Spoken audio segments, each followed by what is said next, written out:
ऐसा लगता है कि डर पैदा करने के लिए पुजारियों और राजनेताओं और मीडिया द्वारा लगातार चालाकी की जा रही है। हमें भयभीत करने के इन प्रयासों के प्रति हम इतने ग्रहणशील क्यों हैं? कल भी कोई मुझसे यही पूछ रहा था, और कोई पूछे या न पूछे, हर किसी की आंखों में एक ही सवाल रहता है। शायद यही एकमात्र शाश्वत प्रश्न है, और शायद यही एकमात्र प्रश्न पूछने योग्य है। हर कोई डरता है। ज्ञात का, अज्ञात का भय हमारे भीतर रेंग रहा है। बैठे या खड़े, सोते या जागते, भय बना रहता है। हमारे हर व्यवहार में, हर विचार और कर्म में भय होता है। प्रेम में भय है, घृणा में, पुण्य में, पाप में, हर चीज में। यह ऐसा है जैसे हमारी पूरी चेतना भय से निर्मित है।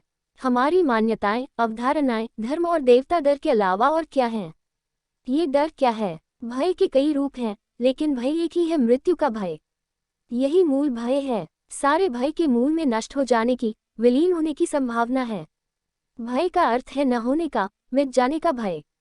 इस चिंता से बचने का प्रयास जीवन भर चलता रहता है। सभी प्रयास इस बुनियादी असुरक्षा से बचने के लिए हैं। क्या ये डर एक प्राकृतिक गुण है? डर स्वाभाविक नहीं है, इसे बनाया गया है। ये तुम पर माता पिता ने, पुरोहितों ने, गुरुओं ने थोपा है।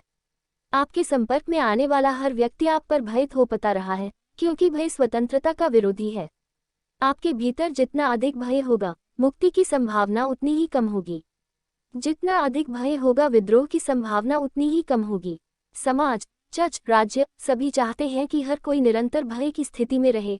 ज्ञात का भय, अज्ञात का भय, मृत्यु का भय, नरक का भय, स्वर्ग के लापता होने का भय, अपने को न बना पाने का भय, दुनिया में नाम कुछ न होने का डर।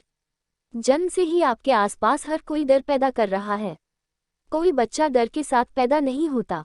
प्रत्येक बच्चा स्वतंत्रता, संदेह, विद्रोह, व्यक्तित्व, मासूमियत सभी महान गुणों के साथ पैदा होता है। लेकिन वह लाचार है, आश्रित है। लेकिन जब आप बड़े हो जाते हैं तो आप देख सकते हैं, आप प्याज को परत दर परत छीलने की कोशिश कर सकते हैं। आपके अंदर कैसे डर पैदा कर दिया गया है। आप कितने भोले हैं, कैसे लोगों ने आपकी मासूमियत का फायदा उठाया है। पुजारी को परमात्मा के बारे में कोई जानकारी नहीं थी, फिर भी उसने आपको धोखा दिया और दिखावा किया कि वह परमात्मा को जानता है। उन्हें स्वर्ग और नरक का कोई पता नहीं था, फिर भी उन्होंने आपको नरक से डरने, स्वर्ग के लिए महत्वाकांक्षी होने के लिए मजबूर किया। उसने लोभ पैदा किया, उसने भय पैदा किया।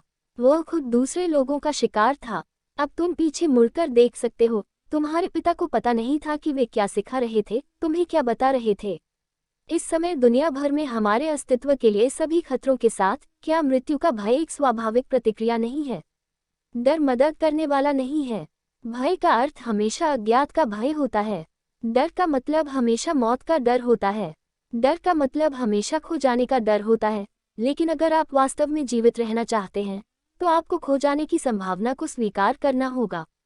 आपको अज्ञात की असुरक्षा, अपरिचित, अब न होने की बेचैनी और असुविधा को स्वीकार करना होगा। ये वह कीमत है जो किसी को उसके बाद आने वाले आशीर्वाद के लिए चुकानी पड़ती है, और उसके लिए भुगतान किए बिना कुछ भी हासिल नहीं किया जा सकता है। आपको इसके लिए भुगतान करना होगा, अन्यथा आप भय से विक्षिप्त बने रहेंगे। आपका पूरा जीवन नष्ट हो जाएगा। कोई मरना नहीं चाहता, यानी जीवन हमेशा हमेशा के लिए कायम रहना चाहता है, यानी जीवन अनंत काल के प्रेम में है। वस्तुतः जीवन शाश्वत है। मृत्यु केवल रूप बदलती है, नष्ट नहीं करती, लेकिन वह भय पैदा करती है, क्योंकि वह सबसे अज्ञात घटना है। भय तभी गायब होता है जब गहरे ध्यान में तुम मृत्यु से परिचित हो जाते हो। जब गहरे ध्यान में आप जानते हैं, मैं शरीर नहीं हूँ, मन नहीं हूँ। फिर मृत्यु कैसे हो सकती है? शरीर मिट्टी में मिल जाएगा, मिट्टी से धूल में, लेकिन आपकी चेतना हमेशा बनी रहेगी। तब भय मिट जाता है। डर लगने पर क्या करें? आप डर का दो तरह से उपयोग कर सकते हैं। अब आप जिसका उपयोग करते हैं वह भय होने पर भाग जाने के लिए है। आप शुतुरमुर्ग के तर्क पर विश्वास करते हैं और अपना सिर रेत में दबा लेते हैं। अगर आप डर से भागेंगे तो आप कैसे आगे बढ़ेंगे? डर एक अवसर है। भय के साथ दूसरी संभावना आत्मसमर्पण करने की है। मृत्यु के अस्तित्व को स्वीकार करो, उसे अपनी आंखें मत फेरना। जिस दिन तुम मृत्यु को खुली आंखों से देखोगे, उस दिन तुम मृत्यु को विस्मरण में विलीन होते देखोगे। आप कभी भी मृत्यु के सामने नहीं आए थे, और इसलिए यह आपके लिए अस्तित्व में थी। यदि आप पूरी जागरूकता के साथ उनका सामना करते हैं तो जीवन के सभी भय इस तरह से भाग जाते हैं। क्या इसका मतलब है कि मैं अपने डर से दोस्ती कर सकता हूँ? अपने भीतर चलो, लेकिन उस तरह मत चलो जिस तरह डर तुम्हें चलाए, क्योंकि डर भीतर प्रवेश नहीं कर सकता। भय भीतर प्रवेश क्यों नहीं कर सकता? डर अकेला नहीं हो सकता, और अंदर से आपको अकेले रहना होगा। भय को भीड़ चाहिए, भय को साथ चाहिए, मित्र शत्रु भी कर सकते हैं।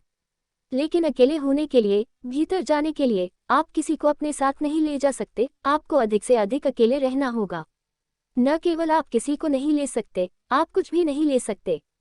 आपका धन, आपकी शक्ति, आपकी प्रतिष्ठा, आप कुछ भी नहीं ले सकते। अंदर आप अपने कपड़े भी नहीं ले जा सकते। तुम्हें नग्न और अकेले जाना होगा, इसलिए भय भीतर नहीं जा सकता। भय बाहर की ओर गति करता है।